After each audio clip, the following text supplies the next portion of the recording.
The Guam National Guard recently opened the doors to its new $8.5 million assembly hall at its Barrigada Readiness Center. The facility will be used to serve the peacetime mission as well as support and improve the readiness posture for the combat objectives of the Guam National Guard. According to Brigadier General Roderick Leon Guerrero, who is the Adjutant General of the Guam National Guard, the Assembly Hall will be used extensively to ensure its personnel remain mission ready. Although the youngest of the 54 National Guard units across the country, the Guam National Guard has responded to our nation's call and has provided first-class service to support conflicts, tragedies, and natural disasters. Since our charter in 1981, the Guam Guard has deployed hundreds of Army and Air Guardsmen to almost every major combat and contingency operation our country has been involved in, including Operation Desert Storm, Shield, Operation Noble Eagle, Operation Enduring Freedom in the Horn of Africa, Philippines, and Afghanistan, Operation Iraqi Freedom, and the Overseas Contingency Operation. This facility is fitting for our soldiers and airmen as they continue to answer our nation and our island's call to duty. And to the people of Guam, thank you for your continued support for our brothers and sisters, mothers and fathers, sons and daughters. You are the driving force behind the Guam National Guard's success and continued growth as a mainstay in our ability to execute our local and national missions.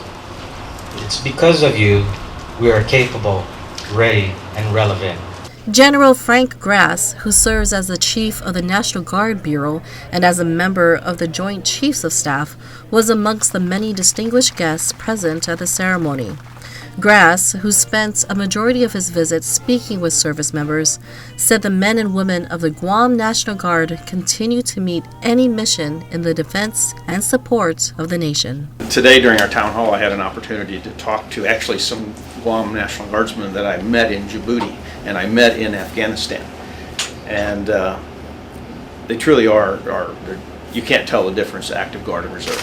When they're in uniform and they're off to their mission set, they've been trained to the same standard as the Army and the Air Force, and they step up to the challenge. So totally, I would put them against anything in the world. They are that good. Whether their mission is the Red Horse unit that does construction, the mission support unit that makes everything happen, the enablers on the ground that make the lights come on and they make the water run and they take care of the administration. They're as good as anyone. Their infantry battalion, I had a chance to visit them both in Afghanistan and in Djibouti over the last, really the first time was 2004 or 5 time frame. And I watched them work and they bring them the culture of the island. And that warrior attitude that they bring, and it represents for us that Minuteman that you see all the time. And when they go into a mission, the teamwork comes out very loud and clear. The 14,406 square foot facility will be used for a family assistance center and a pass and ID center. It will also accommodate the processing of soldiers for deployment, trainings, briefings, and ceremonies. This is the third Guam National Guard facility to meet the U.S. Green Building Council leadership in energy and environmental design, new construction, silver rating. Also during the ceremony, Guam's heritage painting was unveiled. The National Guard heritage paintings are a series of original oil paintings commissioned by the National Guard Bureau to depict significant moments in the history of the National Guard and its ancestor units to inspire its present-day soldiers and airmen. For Joint Military News Network, I'm Colleen Nicholas Perez.